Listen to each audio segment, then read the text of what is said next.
Hello everyone, welcome to Destiny Commerce Academy. देखिए, आज का जो अपना टॉपिक है वो हम कर रहे हैं अकाउंटिंग के रिगार्डिंग। जैसा कि आप सबको पता है, हमने एचपीएससी पीजी की subjective question test series start की हुई है और बहुत सारे बच्चों ने इनरोल कर रखा है। अगर आपने इनरोल नहीं किया तो आप इनरोल कर सकते हो, और जिसकी फ़ीस रहेगी मात्र 2000 रुपये। ठीक है, इस 2000 रुपये में आपको वीडियोज़ मिलेंगे, क्वेश्चन के जैसे सोल्व आउट आज हैं आप देख रहे हो वैसे ही मिलेंगे। इसके साथ साथ आपको पीडीएफ मिलेगी। पीडीएफ आप ऐप पे जाके डाउनलोड कर सकते हो, हिंदी में भी है और इन इंग्लिश। 2 फ़ोल्डर बने पाएंगे, दोनों आप सॉरी डाउनलोड कर सकते हो और उनका प्रिंट भी निकाल सकते हो। ठीक है, चलिए जी करते हैं स्टार्ट। आज हम करने वाले हैं अकाउंटिंग के रिगार्डिंग। बेसिक जो अकाउंटिंग होती क्या है उसके रिगार्डिंग पढ़ेंगे, एक दो प्रैक्टिकल क्वेश्चन भी आपको करवाऊंगा। तो आइए वन बाय वन करते हैं। What is the nature of accounting principle, कि अकाउंटिंग प्रिंसिपल की नेचर्स क्या क्या हैं। कहने का मतलब है कि अकाउंटिंग प्रिंसिपल क्या होते हैं ये आपको पता होना चाहिए। और सेकंड इसमें क्वेश्चन बनता है अपना, difference between the accrual basis of accounting and cash basis of accounting. बिल्कुल बेसिक सा क्वेश्चन है और मोस्ट प्रोबेबल चांस है कि आपसे पूछ ले कि अकाउंटिंग प्रिंसिपल ही क्या होते हैं। तो आपको सिर्फ इनको याद, या आप बोल सकते हो कि सिर्फ इनको देखना नहीं, समझना नहीं है, साथ के साथ आपको लिख के भी देखना है। जब भी जैसे ही फॉर्मेट आता है आपको क्वेश्चन मिलेंगे, नो डाउट। इस बैच में जो भी रोल है सारा काम करेंगे हम, कि अगर मान लें कि अब तक तो हम करवा रहे हैं तो वेट करते हैं थोड़ा सा, अगर इसका नोटिस वगैरह आ जाए कि पेपर ये दिसंबर में लेंगे, नवंबर में लेंगे, जून में लेंगे, सॉरी जनवरी में लेंगे, तो मैं भी चांसेस है कि दिसंबर तक स्लॉट बुक है तो जनवरी में हो सकता है इसका पेपर। अगर जनवरी तक गया ना तो PYQ जो चाहे आपके कहीं से भी हो वो हम उठा के आपको कराएंगे, चाहे SCS के हो, चाहे आपका UGC नेट के जो प्रीवियस 2012 से पहले पेपर होते हैं, या किसी भी कहीं से, तो PYB की करवाएंगे। लेकिन तब तक हम क्या करते हैं, जो अपना कंटेंट है उसके अकॉर्डिंग वीडियो बना रहे हैं। ठीक है, तो अब आता है कि सॉरी अकाउंटिंग प्रिंसिपल क्या है। नंबर 1 आता है जी मैन मेड, कि अकाउंटिंग प्रिंसिपल है ये ह्यूमन बींग ने बनाए हैं और अपने पास्ट एक्सपीरियंस के बेस पे बनाए हैं, कि जो उन्होंने इसका यूज किया, कुछ कस्टम के बेस पर बना रहे, कुछ प्रोफेशनल बॉडीज जो आप बोल सकते हो गाइडेंस इशू करती है, स्टेटमेंट इशू करती है, उसके बेस पे बनाए गए हैं, या गवर्नमेंट रेगुलेटरी एजेंसी की। तो मैन मेड है, पास्ट एक्सपीरियंस पे बेस है। ये आप दो चीज़ें याद रख लेना प्रिंसिपल। दूसरा सर, ये स्टेटिक्स नहीं है, मतलब सर ये फिक्स नहीं है, नॉट फिक्स्ड, ये फिक्स नहीं है, ये आप बोल सकते डायनामिक नेचर के, डायनामिक यानी कि चेंजेबल है।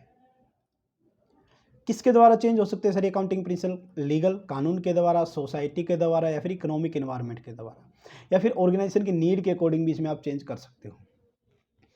थर्ड नेचर आता है प्रोवाइड ए यूनिफॉर्म वे, कि अगर आप अकाउंटिंग प्रिंसिपल को फॉलो करते हो तो आप कंपैरिजन कर सकते हो अपना प्रीवियस ईयर का करंट ईयर के साथ। और अगर सेम यही अकाउंटिंग प्रिंसिपल कोई अदर फर्म ने भी अडोप्ट करके, तो आप एक फर्म का दूसरी फर्म से भी कंपैरिजन कर सकते हो, कि ताकि आपको पता चल जाए कि आप मार्केट में कहाँ सस्टेन करते हो।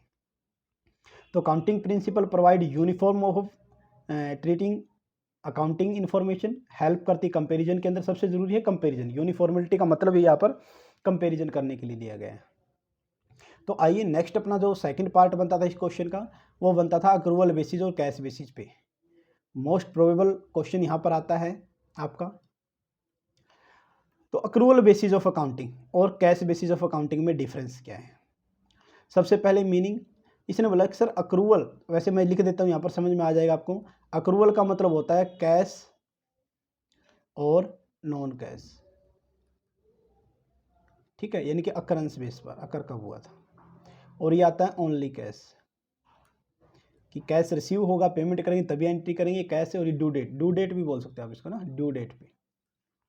आइए पढ़ ही लेते हैं एक बार क्या कुछ। सबसे पहले meaning, accrual basis of accounting involve recording entry, आप एंट्री को रिकॉर्ड करोगे किससे? Related to revenue expenditure when they are occur, जब वो अकर होती है, जब वो ड्यू होती है। जब डेट आ गया ना, मान लें कि 1 तारीख को, 1 अप्रैल को आपको किसी को पैसे देने थे, 1 अप्रैल को, तो वो ड्यू डेट बोलते हैं उसको, और आपने दिए 10 अप्रैल को, तो अक्रूवल बेसिस तो बोलता है कि सर ड्यू बेस पे 1 अप्रैल को एंट्री कर दो। कैश बेसिस बोलता है नहीं सर, जब पेमेंट की हुई है, रिसीव की, यानी कि 10 अप्रैल को आप डेट एंट्री करो। ये दोनों में फ़र्क होता है सर। तो क्या है अक्रूवल बेसिस में, तो क्या है, जैसे ही एक्सपेंसेस या इनकम रेवेन्यू आपका अर्न होता, अकर होता है, ड्यू होता है, उस डेट पे एंट्री कर दो, मिले ना मिले कोई मैटर नहीं। जबकि कैश बेसिस पे जो अकाउंटिंग रिकॉर्ड किया जाता है वो ओनली जब कैश पेड करेंगे, रिसीव करेंगे उसी दिन को। ठीक है, मान लें कि देने की डेट क्या थी, 1 अप्रैल 2024 मान लिया गया। आपने दिए कब, 10 अप्रैल 2024 को पेमेंट की ना, ये पेमेंट की है तो ये एंट्री तो होगी इस बेसिस पे। और यहाँ पर भी तो 2 ही एंट्री सर, 1 अप्रैल 2024, सॉरी 10 अप्रैल 2024 और 1 अप्रैल 2024। अब देखो यहाँ पर जो एंट्री होती है, यहाँ पर तो होगी 1 अप्रैल को अक्रूवल बेसिस पे और कैश बेसिस पे होगी 10 अप्रैल को। तो ये ऐसे फ़र्क होता है दोनों में। नेक्स्ट वन अपना है एक्सेप्टेबिलिटी। क्या है, एक्सेप्टेबिलिटी कि अक्रूवल बेसिस पे कंसेप्ट को एक्सेप्ट किया जाता है और इसी के बेस पर प्रॉफिट एंड लॉस अकाउंट हम बनाते हैं। और ये एक्सेप्टेबल नहीं है क्योंकि ओनली कैश आइटम को कंसीडर करता है, ओनली कैश। ठीक है, कैश बेसिस पे आइटम को लिखता है, ना कि अक्रूवल बेसिस पे। रिलायबिलिटी सर, ये कैश प्लस में नॉन कैश, यानी कि आप कैश और ड्यू डेट आप कोई भी मान लो, दोनों में से जो अकर होता है कैश या करेंस पर, तो उसको इसलिए इसको रिलायबल माना जाता है कि सर दोनों एस्पेक्ट को लेता है, ये लेस रिलायबल होता है। सूटेबिलिटी कहाँ पर यूज किया जाता है, ये बिजनेस पर्पज के लिए यूज किया जाता है। और कैश बेसिस वाला आपका non NPO, non profit organisation में यूज किया जाता है। डॉक्टर है, टीचर है, प्रोफेशनल है, तो प्रोफेशन है ना, वहाँ पर कैश बेसिस पे काम चलता है और जो बिजनेसमैन है वहाँ पर आपका अकरेंस, आप बोल सकते हैं अक्रू बेसिस पे काम चला जाता है। तो फर्स्ट क्वेश्चन अपना कंप्लीट हुआ। नेक्स्ट हम बढ़ते हैं क्वेश्चन नंबर 2 की तरफ। क्वेश्चन नंबर 2 देखिए क्या दिया गया है, define the revenue and expenses. Revenue और एक्सपेंसेस को डिफाइन कीजिएगा और साथ में एक क्वेश्चन बताना है कि why the rule of debit and credit same the both liability and capital, कि डेबिट और क्रेडिट का रूल एक सा क्यों होता है लाइबिलिटी या फिर कैपिटल के रिगार्डिंग, अलग अलग क्यों नहीं होता, तो उसका रीज़न हम यहाँ पर फाइंड आउट करेंगे। तो सबसे पहले हम पढ़ देते हैं रिवेन्यू क्या होता है, एक्सपेंसेस क्या होता है। आइए बात करते हैं वन बाय वन। सबसे पहले क्या दिया गया, रिवेन्यू। रिवेन्यू मतलब सेल, सर जितनी आप सेल करोगे उसके अकॉर्डिंग, यानी कि कैश इनफ्लो, बिजनेस के अंदर पैसा आएगा सर, तो sale of the product and service, दोनों आएंगे product and service, that result in inflow, cash inflow word use कर सकते हैं आप, of the money in term of the revenue of the business. ठीक है, सेल करेंगे तो उसको रिवेन्यू बोल देते हैं। The cash inflow of the money consider as the revenue only when the activity resulting day to day. याद रखना, रेवेन्यू नेचर का किसको बोलते हैं, जो day to day business activity के कारण होता है, रेगुलर कोर्स ऑफ बिजनेस के कारण होता है, उसको रेवेन्यू बोलते हैं। ठीक है, अगर कभी कभार हो तो उसको कैपिटल वर्ड यूज करते हैं। एग्जाम्पल देख लेते हैं रेवेन्यू के क्या क्या हैं। सेल ऑफ गुड्स, अगर आप माल बेचते हो तो वो रेवेन्यू नेचर का आएगा। फी या कमीशन रिसीव्ड होता है तो रेवेन्यू नेचर का। प्रॉफिट ऑन इन्वेस्टमेंट, ये वर्ड याद रख लेना, प्रॉफिट ऑन इन्वेस्टमेंट, हर साल जो आपको मिलता है जो प्रॉफिट होता है वो क्या कहलाता है, इसमें आपका रेवेन्यू नेचर का आ जाता है। रेवेन्यू को कहाँ लिखा जाता है sir, profit and loss account की क्रेडिट साइड लिखेंगे रेवेन्यू को, क्योंकि sir profit and loss account एक नॉमिनल अकाउंट है जिसका मतलब होता है debit all expenses and losses, credit all income and gain. तो credit all income and gain, तो यहाँ पर क्या आ जाएगा, रेवेन्यू आ जाएगा। चिंता ना करो, आगे बताऊंगा आपको कि प्रॉफिट और गेन में क्या डिफरेंस है, वो भी हम करेंगे हम इसी क्लास में, तो वहाँ से भी कर लेंगे। नेक्स्ट वन आता है जी एक्सपेंस के रिगार्डिंग। तो ये है ना, आपको सिर्फ ऐसा नहीं कि आपको समझ में आ गई, चलिए तो पता ही था, लेकिन लिखना कैसे, आप ऐसे एज इट इज वर्डिंग जो है आप ट्राई कीजिएगा कि कैसे इसको लिखना है, तो उसी बेसिस पे काम चलेगा फिर। नेक्स्ट वन आता है एक्सपेंस के रिगार्डिंग। हाँ जी, expense the activity during the business that lead to the outflow of money, कि पैसा जो बाहर जा रहा है वो खर्चा बोलते हैं। Enterprise undertake these expenses to help the earn revenue, और ये जो खर्चा किया जाता है ना वो रिवेन्यू कमाने के लिए है। आप जो प्रोडक्ट बना रहे हो जिसको 100 रुपये में आप बेच रहे हो, अगर वो 70 रुपये बना है ना, 70 रुपये में बना है, कॉस्ट उसकी 70 रुपये है, इट मीन 70 रुपये आपने खर्चा कर दिया, एक्सपेंस कर दिया, किस लिए, ताकि आप 100 रुपये रिवेन्यू जनरेट कर सको। एक्सपेंस में क्या क्या इंक्लूड करते हैं, लाइक सैलरी वेजेस देते हैं स्टाफ को, आप रेंट देते हैं जिस बिल्डिंग में रहते हैं, रिपेयर एंड मेंटेनेंस मशीन का हो जाएगा, एडमिनिस्ट्रेशन का चार्ज हो गया, कॉस्ट ऑफ गुड्स सोल्ड, ये बेसिक एग्जांपल है एक्सपेंस की। तो एक्सपेंस क्या है, डेबिट साइड दिखाया जाएगा P&L अकाउंट, क्योंकि P&L क्या है, नॉमिनल अकाउंट है जी, क्या है, नॉमिनल अकाउंट। तो यहाँ तक का अपना ये पोर्शन कंप्लीट हो गया कि सर कि रेवेन्यू और एक्सपेंस में क्या डिफरेंस है। अब आता है कि लाइबिलिटी और कैपिटल साइड आप डेबिट क्रेडिट का रूल लागू क्यों होता है, वो पढ़ते हैं। फर्स्ट वन दे रखा है कि every business raise fund from internal and external source. हर कोई बाहर से या भीतर से पैसा लेता है। इंटरनल सोर्स क्या होते हैं, एक्सटर्नल सोर्स क्या होते हैं, इसके यूजर क्या होते हैं, वो आपको डिटेल में करवाया जाएगा इसी लेक्चर में। तो the amount borrowed from the external source along with the internal, कि सर बिजनेस में जो पैसा चाहिए ना वो बाहर से भी लेके आते हैं और बिजनेस के अंदर से भी लेके आते हैं। ठीक है। इंटरनल सोर्स का एग्जांपल आपका प्रोप्राइटर हो गया सर, जो बिजनेस को बनाते हैं। तो internal source like the capital invested by the proprietor is the both refer to the liability. Capital को भी लाइबिलिटी माना जाता है, इंटरनल लाइबिलिटी होती है एज पर द। इसलिए क्यों होता है सर ये डेबिट क्रेडिट वाला, क्योंकि as per the concept of business entity. अब बिजनेस एंटिटी कंसेप्ट में क्या था सर, ओनर अलग होता है और बिजनेस अलग होता है, इसलिए तो इसी कंसेप्ट के बेस पर सेपरेट बिजनेस एंटिटी आप बोल सकते हो, सेपरेट बिजनेस एंटिटी, अलग अस्तित्व। हिंदी में क्या बोलते हैं, अलग अस्तित्व। बिजनेस का अलग अस्तित्व होता है। ओनर को इंटरनल लाइबिलिटी माना जाता है। क्या माना जाता है, इंटरनल लाइबिलिटी, कि इसकी भाई पेमेंट करनी है, वाइंडिंग अप के टाइम करनी, कोई बात नहीं। तो द कंसेप्ट जो ये होता है डेबिट क्रेडिट रूल वाला, ये बिजनेस एंटिटी कंसेप्ट के कारण होता है। दो इसके रीजन दिए गए मैन। पहला आता है जी, owner capital is viewed as liability, कि ओनर के कैपिटल को लाइबिलिटी की तरह दिखाना है, क्योंकि जब कंपनी का लिक्विडेशन होगा तो उसकी पेमेंट करनी पड़ेगी। रीपेमेंट जितना उसने पैसा लगा सारा का सारा रीपेमेंट करनी पड़ेगी आफ्टर दी आउटसाइडर पेमेंट। ठीक है। Similarly how newly added capital, अगर कोई नई कैपिटल आती है, नया प्रॉफिट होता है तो ओनर की कैपिटल में क्रेडिट कर दिया जाएगा, वरना डेबिट। ठीक है। इसी तरीके से कुछ अगर एडिशन होता है कैपिटल में तो उसको क्रेडिट करेंगे, मतलब जोड़ देंगे, और कुछ लाइबिलिटी पे करनी पड़ती है ओनर को तो उसको डेबिट करेंगे, घटा देंगे। ठीक है। यानी कि डायरेक्ट कैपिटल लगाओ, हमने किया था शायद एक चार्ट, एक बार थोड़ा सा और रिवाइज करा देता हूँ आप लोगों ने।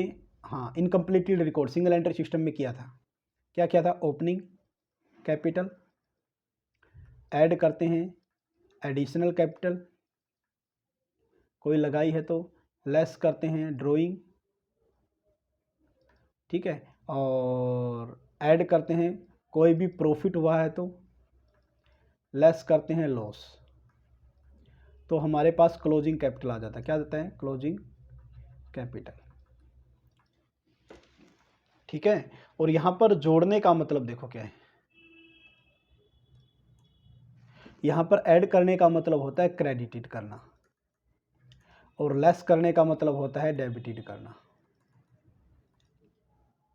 ठीक है। लॉस कैपिटल में से घटाएंगे इसलिए डेबिट करेंगे कैपिटल अकाउंट को, ड्रॉइंग कैपिटल में से घटाएंगे इसलिए डेबिट करेंगे कैपिटल अकाउंट को।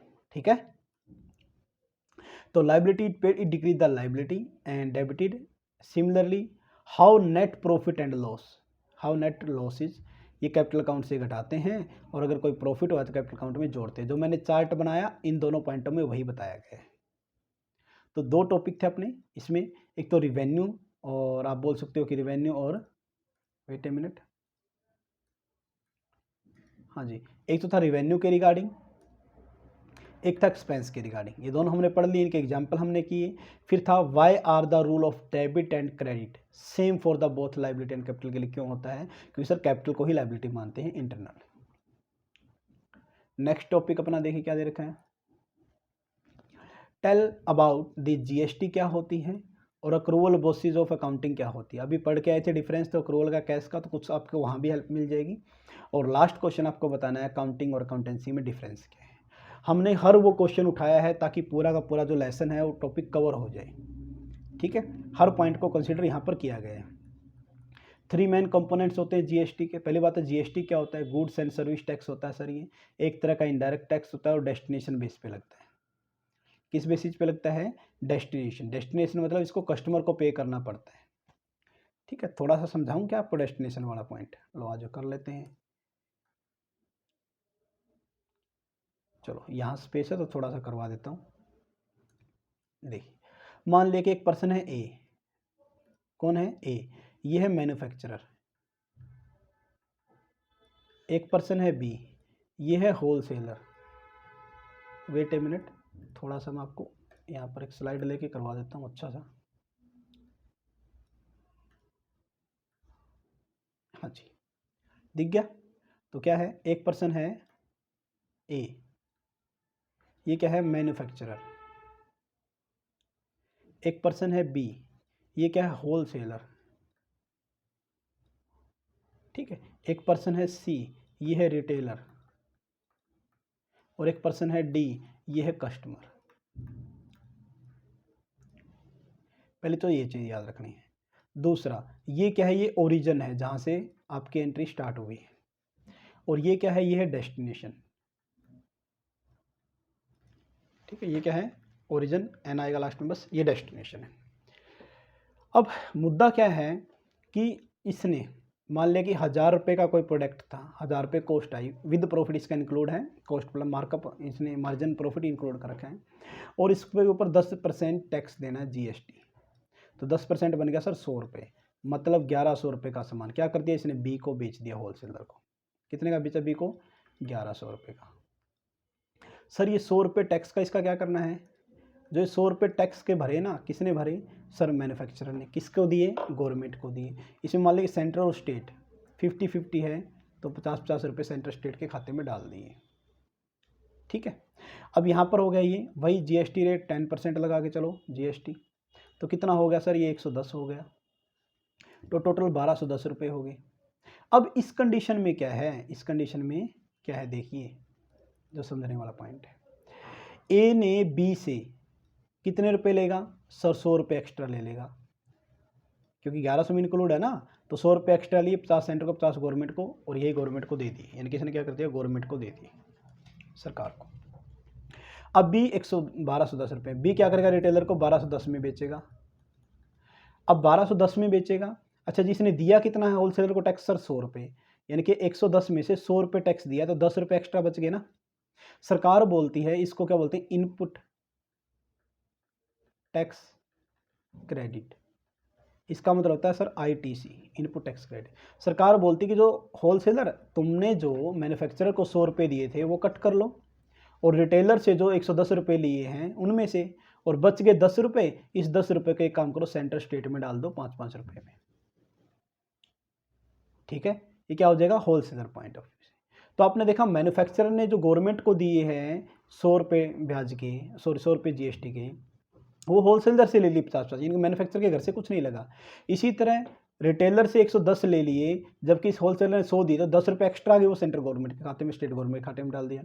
इसी तरह इस पे लगाओगे 10% जीएसटी, कितना बनेगा 121 रुपये, तो ये कितना हो जाएगा 1300, कितना बनेगा ये 1311 रुपये शायद, ऐसा समथिंग बनेगा। 121 जोड़ोगे तो इसमें देख लेना, 10% 1 3 और 3 131 रुपये, ठीक है इतना।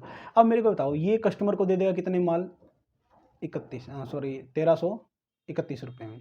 अब मेरे को एक बात बताना आप, 121 रुपये, जबकि रिटेलर ने होलसेलर को कितना टैक्स दिया सर, 110 रुपये, 110 रुपये टैक्स दिया है, तो बच गए कितने, बच गए सर यहाँ पर 11 रुपये।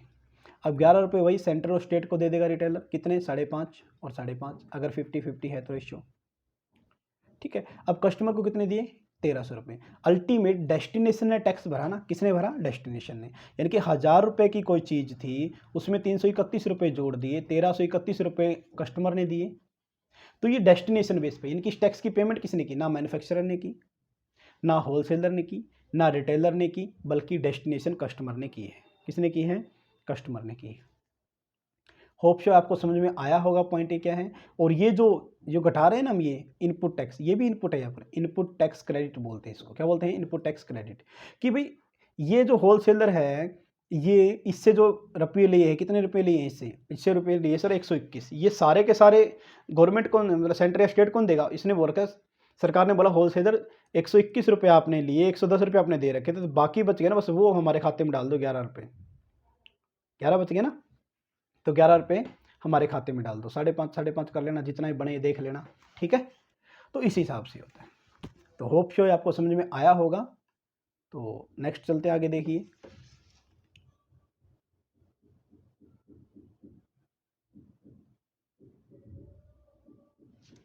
हाँ जी, नेक्स्ट वन देखिए, वेट ए मिनट। तो अब आपको मे भी समझ में आ जाएगा जीएसटी। थोड़ा नया टॉपिक था ना बहुत सारे बच्चों के लिए, तो इसलिए ये करवा दिया गया। तो जीएसटी इज इनडायरेक्ट टैक्स है, levied on the goods and service. It is a destination based tax. समझ में आ गया डेस्टिनेशन क्या होता है। और ये रिप्लेस किया बहुत सारे इनडायरेक्ट टैक्स को। इनडायरेक्ट टैक्स वो होता है जो लगाया किसी बिजनेसमैन पे था गवर्नमेंट ने, और बिजनेसमैन ने बड़ी ही चालाकी से वो कस्टमर को पास ऑन कर दिया, यानी कि लेविड किसी और पर और उसकी पेमेंट कोई और करा, उसको इनडायरेक्ट बोलते हैं। डायरेक्ट का मतलब होता है जिस पे लगाया उसी पर्सन ने पे करना पड़ेगा दूसरे, जैसे इनकम टैक्स ये डायरेक्ट टैक्स है, जीएसटी ये इनडायरेक्ट टैक्स है। जीएसटी के अंदर आप बोलो कि VAT, excise duty, service tax, ये सबको इंक्लूड करके जीएसटी बनाया गया, गुड्स एंड सर्विस टैक्स। 2017 में लॉन्च किया गया था, 1 जुलाई 2017 से। नेक्स्ट में था 3 main components of GST. GST के 3 कंपोनेंट्स कौन कौन से हैं, आइए वन बाय वन करते हैं। पहला आता है central GST, central goods and service tax. ये टैक्स सेंट्रल गवर्नमेंट द्वारा लेवी का मतलब बाहर लगाया जाता है on the purchase of the that made with in the state. एक स्टेट के अंदर जो गुड्स एंड सर्विस का सेल परचेज होता है उसके ऊपर लगाता है सेंटर वाला। इसी तरह अगर कोई विद इन द स्टेट लगाता है तो उसको एसजीएसटी बोल देते हैं। ये स्टेट गवर्नमेंट द्वारा कलेक्ट किया जाता है। नेक्स्ट वन आता है आईजीएसटी। ये इंट्रा स्टेट होता है, ये सॉरी इंटर स्टेट होता है। इंट्रा का मतलब तो एक ही अंदर होता है, इंटर स्टेट का मतलब 2, जैसे हरियाणा पंजाब, हरियाणा पंजाब 2 स्टेटों के बीच में इंटीग्रेटेड बोलते हैं इसको। तो ये तो हमारा जीएसटी तो कंप्लीट हो गया टॉपिक। अब अक्रूवल बेसिस क्या हो रहा आया था अपने पास कि accrual basis of accounting is the method of financial accounting that allow interpret to record revenue और एक्सपेंडिचर कब, where it is occur rather than receive हुए और नहीं। जब ये अकर हुए, जब अकर का मतलब ड्यू डेट आ गई सर, जिस दिन ड्यू डेट थी, लाइक हमने क्या लिया था 1 अप्रैल को पेमेंट करनी थी, हमने की 10 अप्रैल को, तो 1 अप्रैल को ही एंट्री करनी, वो अक्रूवल बेसिस होता है। अक्रूवल में कैश और नॉन कैश दोनों आते हैं, जबकि कैश बेसिस में सिर्फ कैश आता है। ठीक है। और ये ऐसा क्यों होता है सर, ऐसा होता क्यों है? ऐसा होता है सर मैचिंग कंसेप्ट के कारण। किसके कारण? मैचिंग प्रिंसिपल ऑफ अकाउंटिंग के कारण अक्रूवल बेसिस पे अकाउंट रखे जाते हैं कि सर 1 साल का 12 महीने का पर्टिकुलर टाइम पीरियड होता है, 12 महीने का एक्सपेंस इक्वल टू रेवेन्यू होना चाहिए। और ये किसके अकॉर्डिंग होता है? ये अक्रूवल बेसिस ऑफ अकाउंटिंग के कारण होता है। आपने याद हो तो 12 महीने का कैसे, लाइक सर आउटस्टैंडिंग है तो जोड़ दो, एडवांस है तो घटा दो, यानी कि 12 महीने से ना तो 13 महीने का चाहिए ना 11 महीने का चाहिए। तो इसके अक्रूवल बेसिस के कौन कौन से कंसेप्ट हो गए, सॉरी एग्जाम्पल हो गए, आउटस्टैंडिंग और प्रीपेड। अब नेक्स्ट थर्ड पॉइंट अपना था इस क्वेश्चन के अंदर, अकाउंटिंग और अकाउंटेंसी में डिफरेंस बताना। तो बहुत सारे बच्चों को कन्फ्यूजन होता है, तो पहले ही मैं ऐसे सिंबल बना देता हूँ कि अकाउंटेंसी जो है एक वाइडर वर्ड, वाइडर कंसेप्ट आप ऐसे बोल सकते हो बजाय कि अकाउंटिंग। तो अकाउंटिंग एक सिस्टेमेटिक प्रोसेस है जिसमें ट्रांजैक्शन को फाइनेंशियल नेचर की ट्रांजैक्शन को रिकॉर्ड किया जाता है, क्लासीफाई किया जाता है, समराइज किया जाता है, प्रेजेंट किया जाता है, इंटरप्रेट किया जाता है, ताकि फर्म की फाइनेंशियल इन्फॉर्मेशन पता चल सके। अब जो ये रिकॉर्डिंग की जाती है, क्लासीफाइंग की जाती है, समराइजिंग, ये किस बेस पर? कोई तो रूल रेगुलेशन होगा, अरे कोई तो प्रिंसिपल होगा जिसको फॉलो करते हैं, उसके बारे में बताया गया अकाउंटेंसी के अंदर। तो ये एक सिस्टमेटिक बॉडी ऑफ नॉलेज होती है जो प्रिस्क्राइब करती है अकाउंटिंग प्रिंसिपल, कन्वेंशन, टेक्नोलॉजी, यानी कि जिसके बेस पर अकाउंटिंग एंट्री करते हो, आप ट्रांजैक्शन करते हो, वो क्या कहलाता है? अकाउंटेंसी। तो सर मोटा मोटी तो ये बात होगी कि अकाउंटिंग के अंदर तो थ्योरी भी आ गई, अकाउंटेंसी के अंदर तो प्लस में प्रैक्टिकल भी आ गया, बिल्कुल। और अकाउंटिंग के अंदर सिर्फ और सिर्फ प्रैक्टिकल कंसेप्ट आया है, तो इसलिए अकाउंटेंसी का एरिया क्या है? वाइडर है, थ्योरेटिकल प्लस प्रैक्टिकल आता है। तो अल्टीमेट आप ऐसे बोल सकते हो कि अकाउंटिंग जो है अकाउंटेंसी का एक पार्ट है। नेक्स्ट वन हम बढ़ेंगे, एक्सप्लेन करें, आइए शाबाश एक्सप्लेन करते हैं इसको। Explain nature of work perform by the accountant, ये अकाउंटेंट द्वारा काम किया जाता है अकाउंटिंग का, और ये प्रोफेशनल परस्यू और the option of the accountant, ये अकाउंटेंट के पास चॉइस होती है या उसको मानना कंपलसरी होता है, ऐसे बोल सकते हैं आप। कंसर्न विद, ये प्रैक्टिकल है, ये थ्योरेटिकल और प्रैक्टिकल दोनों है अकाउंटेंसी। और रिलेटेडनेस, ये एक्शन से रिलेटेड है, action based on the knowledge of accounting, यानी कि इसकी अकाउंटेंसी के बेस पर एक्शन लेना अकाउंटिंग कहलाता है। अकाउंटिंग जैसे ACC अकाउंटिंग आप लिखोगे ना ING, ये तो प्रोसेस को इंडिकेट कर रहा है, इनके एक्टिवेशन को इंडिकेट कर रहा है। ये फील्ड ऑफ नॉलेज होता है जिसके बेस पर अकाउंटिंग की जाती है। तो स्कोप सर इसका नैरो होता है, इसका वाइडर होता है। टूल ये फाइनेंशियल स्टेटमेंट बनाता है, ये प्रिंसिपल और टेक्निक के बारे में बात करता है। कंसीडरेशन अकाउंटिंग के अंदर बुक कीपिंग इंक्लूड है और अकाउंटेंसी के अंदर बुक कीपिंग और अकाउंटिंग दोनों इंक्लूड है। ठीक है, नेक्स्ट पढ़ते हैं।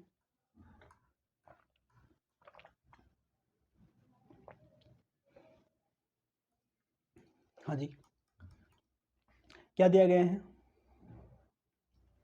डिफाइन डेटर, क्रेडिटर और यूजर। डेटर क्या होते हैं, क्रेडिटर क्या होते हैं, यूजर क्या होते हैं, और फिर प्रॉफिट एंड गेन में डिफरेंस बताना है। आइए सबसे पहले डेटर के बारे में पढ़ते हैं। इसके बारे में डेटर, तो debtor are those who owed money to firm, जिसने वो पर्सन जो बिजनेस को पैसा देगा, यानी कि ओब्लाइज्ड है वो, सर उसकी रिस्पॉन्सिबिलिटी की बिजनेस को पैसा देगा।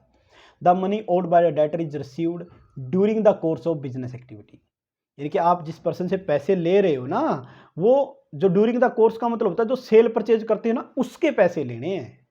ठीक है, जो सेल परचेज करते हैं आप उसके पैसे, जो क्रेडिट जिसको सेल किया ना उससे पैसे लेने हैं। और सेल भी क्या, जो गुड्स एंड सर्विस आप मैन्युफैक्चर करते हो वो। क्रेडिटर सर जो रॉ मटेरियल, जो सप्लायर वगैरह हमारे हो गए, जिसे हमने उधार लिया है, वो क्रेडिटर हो जाएंगे। तो इसके ना ये वर्डिंग याद कर लेना कि ओड टू बिजनेस, इस टाइप से क्या कुछ होता है ये। ठीक है, कहीं सोचो कि सर आता ही है वैसे लिख देना, ट्राई करना ऐसे ही लिखो आप, वरना उसको पता चल जाएगा कि इसने तैयारी नहीं कर रखी, बस बचपन से पढ़ा हुआ था वही लिख रहा है सारा एग्जामिनर को।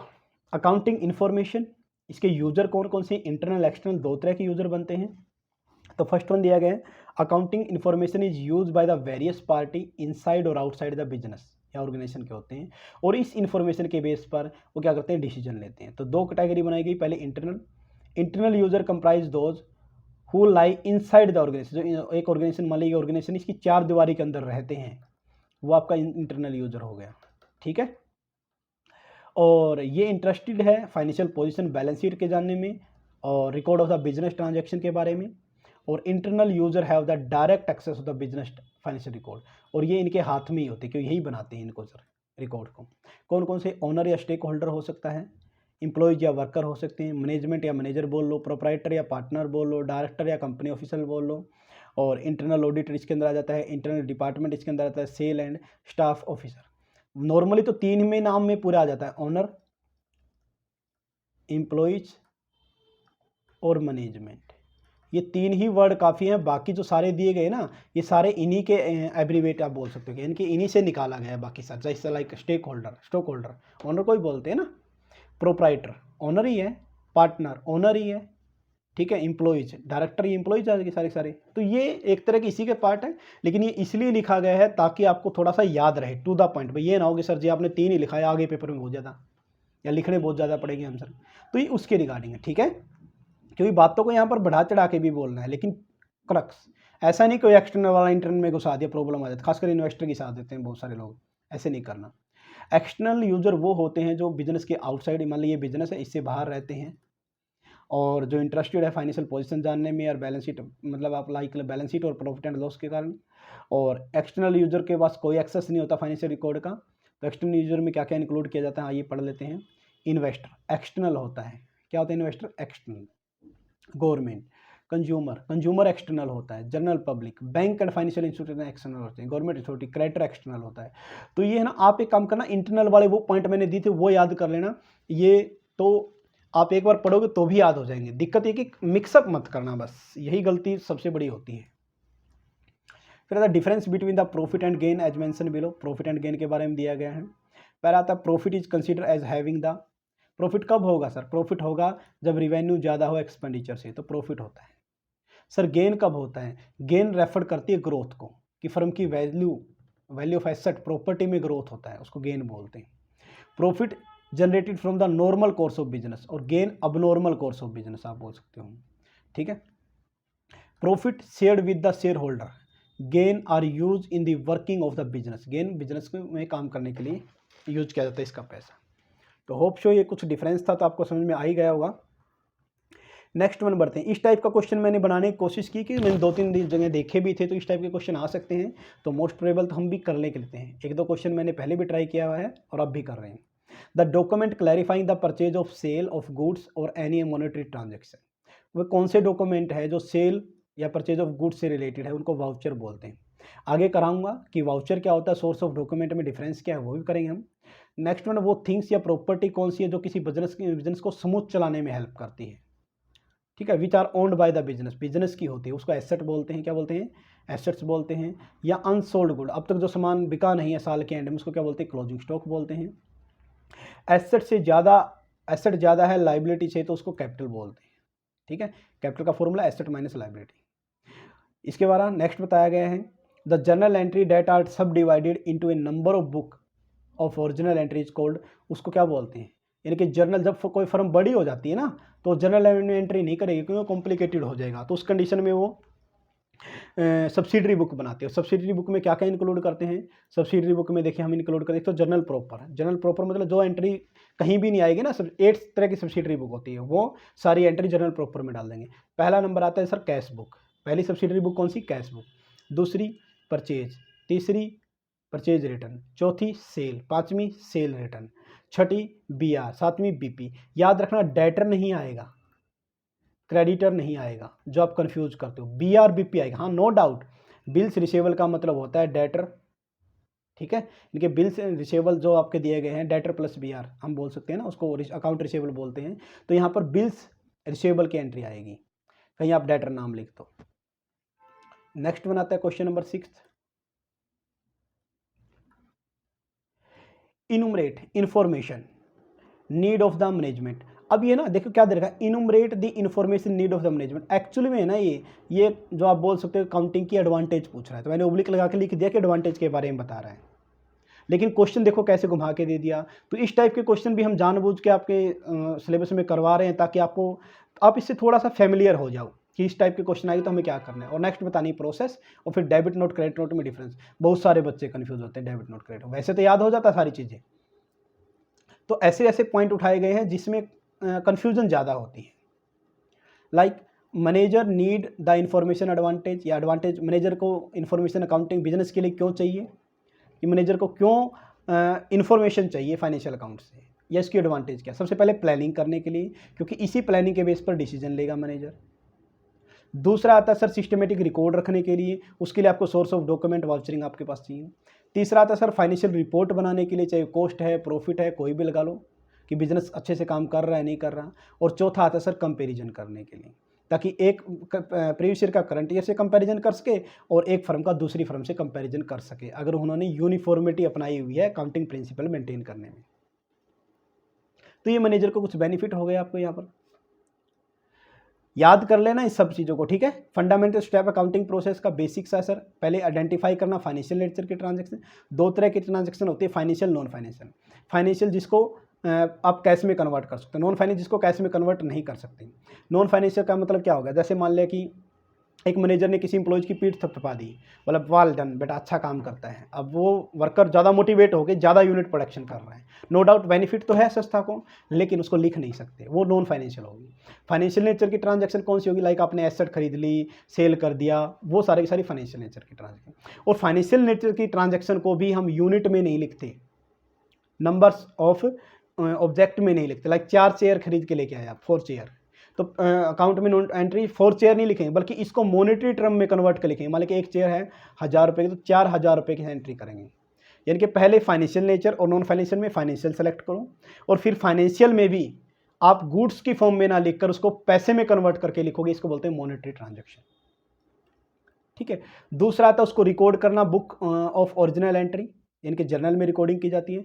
तीसरा क्लासीफाई, इनके लेजर बनाए जाते हैं। चौथा फाइनेंशियल स्टेटमेंट, फाइनेंशियल स्टेटमेंट के अंदर profit trading and profit and loss account और बैलेंस शीट बनाई जाती है। फिर उसको कम्युनिकेट करना उसके यूजर अभी पढ़ के आए, इंटरनल और एक्सटर्नल। इंटरनल में 3 कौन कौन से करवाए थे, ओनर, एम्प्लॉइज, मैनेजमेंट, बाकी सब उनके पार्ट जो मैंने अलग लिख रखा।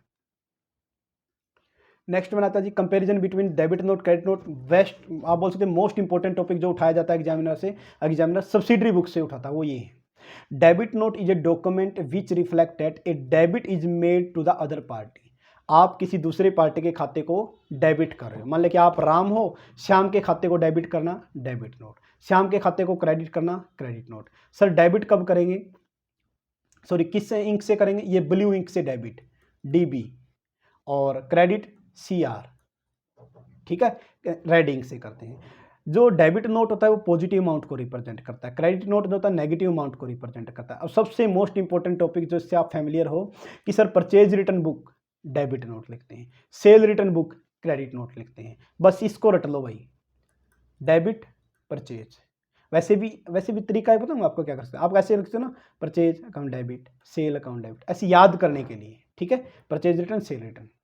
फिर आता है, फिर इसके बाद effect, minimise the account of account receivable. Account receivable के अमाउंट को मिनिमाइज करता है, क्योंकि पहले पैसे ज़्यादा मांगते थे, अब कम। पेबल, पहले हम ज़्यादा देने के लिए हमसे ज़्यादा कोई मांगता था, अब कम मांगता है। तो क्रेडिट नोट और डेबिट नोट, ठीक है। तो इस तरीके से ये किया जा सकता है। फिर आता है जर्नल एंट्री, लास्ट क्वेश्चन आज का करवा रहा हूँ, बाकी अगले लेक्चर में करवा दूंगा। तो goods purchase from the Rajesh, क्या एंट्री होगी, शाबाश जल्दी बताइएगा। राजेश से सामान खरीदा, उधार खरीदा, तो purchase account debit to Rajesh 59,000 से पहली एंट्री, ये नीचे आपको मिल जाएगी। Goods sold to Narmada, Narmada को उधार माल बेचा, Narmada account debit to cell.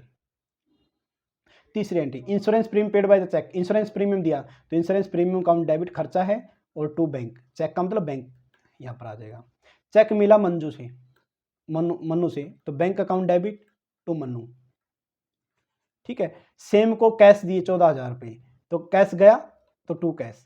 कुछ भी याद ना रहे तो एक एंट्री याद रह जाएगी, पैसा आएगा तो कैश को डेबिट बिजनेस में, पैसा बिजनेस से जाएगा तो कैश को क्रेडिट। तो कैश वाला पहले दिमाग में रख लेना, कैश पेड कितना 14,000, टू कैश, किसको दिया सर, सेम को, Sam account debit to cash.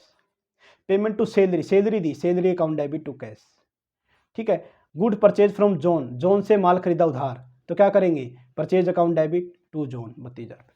ये सारी की सारी जो एंट्री है ये आप यहाँ देख सकते हो, बाकायदा लिखी गई है सारी की सारी एंट्री।